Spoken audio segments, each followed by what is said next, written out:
Guys, if you look at that big dome again, that was added to the top of their stone church in 1897. And if it reminded you of St. Peter's Basilica in Rome, that's no accident. They hoped it would. Though I'm still trying to figure out why Christian scientists would want to be reminding us of Roman Catholicism.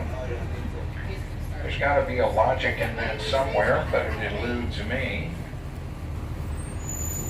And if we made a right turn here on Huntington Ave, we would immediately be on the Avenue of the Arts for about the next mile. If we took that walk, we'd be able to visit Christian Science World Headquarters, the Maparium, the Massachusetts Horticultural Society Hall, Boston Symphony Hall, the Museum of Fine Arts, and a little past that on a side street, the Isabella Stewart Gardner Museum, where, if your name is Isabella and you can prove it, you get in for free. Do I have an Isabella on the trolley? Yeah, I was shocked. 3 years I've been doing this. I've had 3 Isabellas. Fairmont Copley Square Hotel, Marriott Copley. Who's Copley? That would be John Singleton Copley. Widely regarded America's greatest portrait artist. Born here in colonial Boston, native to these shores, he painted almost every important colonial leader and many colonial Bostonians who were not leaders. And as it turned out, Copley was a loyalist. His sympathies lie with the crown. In 1776, he and his wife packed up all their worldly belongings and moved to England, where he very quickly became their leading portrait artist. Now, Copley always claimed he had to move because of his wife. I always thought he was using her for a scapegoat, but I recently found out that all the tea that got thrown into the harbor at the Boston Tea Party belonged to Copley's in-laws. His father-in-law had brought that shipment of tea over.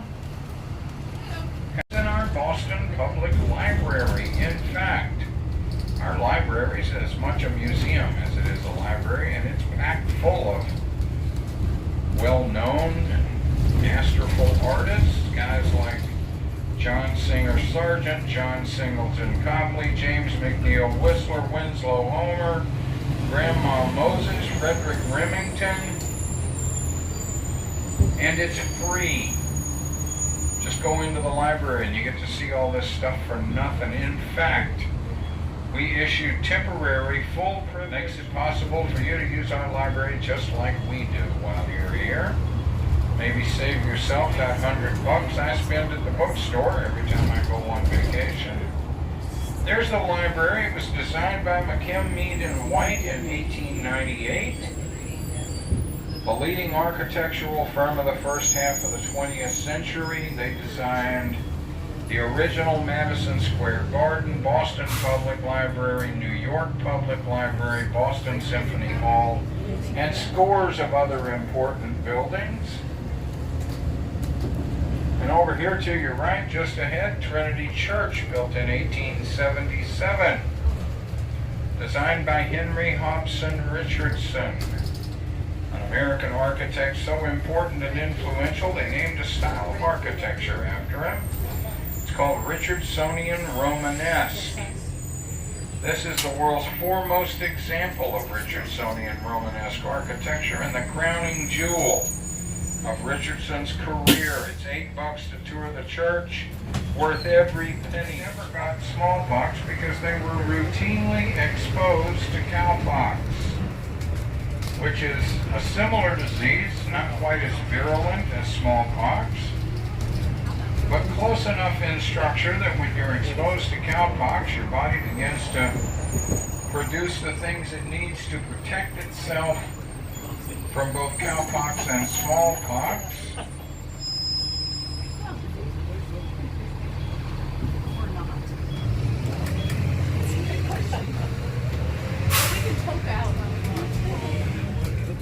So he developed an inoculation process from this knowledge. He would lance an active cowpox pustule, take some of the corruption on a swab, and then rub it over a scratch in your hand. You didn't have a scratch, he'd provide it for you.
On the left-hand side of the public garden, beautiful park, 24 acres inside. Goes back to the 1850s. And inside the park, you got all kinds of trees. Trees from Asia, pagoda trees, California redwoods, and of course a lot of great weeping willows. Right next to the 4-acre lagoon where we have the swan boat. The barges, people coming aboard, and here we are on stop number 14. Here we are. Perfect. Okay. Up we go. Next stop will be number 15. Steam Boarding Shipping Museum. And look at the statue of the donkey. Was the biggest donkey sold to a Democrat. For a long time, the mascot of the Democratic Party. And it's a beautiful park on ground level. I mean, it's really something. Seen all kinds of wedding photography here. Things of that nature. Number 15. Mamanya tadi pagi-pagi blazer. Kalau lagi setiap hari masuknya dia tangan kuliah di sini bilang tuh I belong to it. When I went to the show, I saw her stand up and cheer, but I don't know what was wrong with it. It was just weird. Hantu pakai baju putih kalau gue. $500,000 insurance settlement for his lost lobster, not to mention the building. And then he sold the money, he sold the property to the developers after all. Here another 3 or 4 years from now, we'll see a big Monza tower right over the little green spaces on the right. I hate to think there's something fishy going on.